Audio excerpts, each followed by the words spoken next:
જય કિસાન. તો ખેડૂત મિત્રો, મારા ગુજરાતના ખેડૂતો માથે વીજ લાઇન કંપની સાથે અધિકારીઓ પણ સંડોયેલા હોય એવું દેખાઈ રહ્યું છે. હવે નિયમ પ્રમાણે ખેડૂતને જમીનના ભાવ આપવામાં આવતા નથી. કાયદા પ્રમાણે 1885ની કલમ પ્રમાણે તમે ખેડૂતને નોટિસ આપો છો, બરાબર? તો વળતર એ પણ કાયદા પ્રમાણે કેમ નથી આપવામાં આવતી?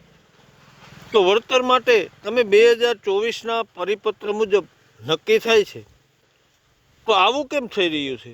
અને ખેડૂતને જ્યારે તમે આ પહોંચ આપો ત્યારે પ્રવર્તમાન કાયદા મુજબ ખેડૂતને જે મળવાપાત્ર રકમ છે તે કેમ નથી આપવામાં આવતી? જ્યારે પ્રવર્તમાન તમે લખો છો, કાયદાનો ઉલ્લેખ કરો છો, એમાં પરિપત્ર લખવામાં નથી આવતો.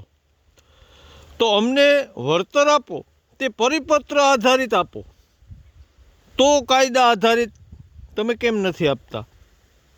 તમારા નિયમ જે છે એ કેમ ત્યાં બદલી જાય છે?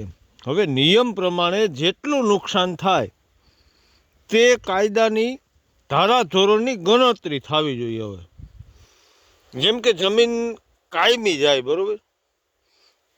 તો જમીન કાયમી જાય તો વળતર કાયમીનું મળવું જોઈએ ને. તો તમે એક જ વર્ષનું વળતર ગણો છો, જેમાં અમારી જમીનની કિંમત તો કાયમી ઘટે છે ભાઈ.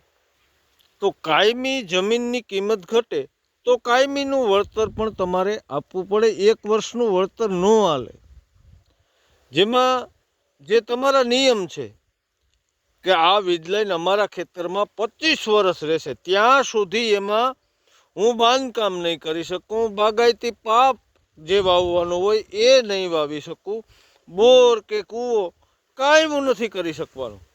આ રીતે 25 વર્ષ સુધી મારી જમીન જે મારા હકની છે તેમાં મોટું એક નુકસાન છે, બરાબર? તો તમે જે સર્વે અને હિસાબ કરો એ એક વર્ષનું શું કામ કરો છો?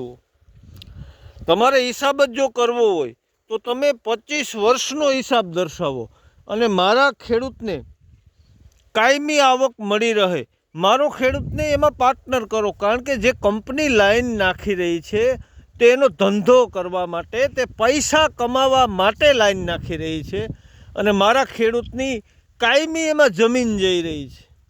તો અધિકારીઓને વિનંતી કે તમે ખેડૂત લક્ષી નિર્ણય લ્યો, ખેડૂત વિરોધી નિર્ણય ન લ્યો. સમય પ્રમાણે મારા ખેડૂતની જમીન 25 વર્ષ જાય તો એક વર્ષનો હિસાબ કરી અને તમે વળતર આપો. આ ક્યાંનો ન્યાય છે? તમારે વળતર આપવું હોય તો એ રીતે આપો અને મારા ખેડૂતને એમાં પાર્ટનર બનાવો, જેથી કરી અને કાયમી મારા ખેડૂતની જમીન જાય તો કાયમી મારા ખેડૂતને આવક મળી રહે. તો અધિકારીઓને વિનંતી કે આમાં ધ્યાન દોરવામાં આવે અને યોગ્ય પગલાં ભરી અને મારા ખેડૂત સાથે ન્યાય કરવામાં આવે. જય હિન્દ, જય કિસાન.